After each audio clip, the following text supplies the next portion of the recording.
xua nay cả gió rồi lúc biết ai ta nay cả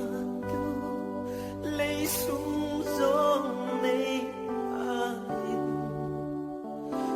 xua nay cả gió rằm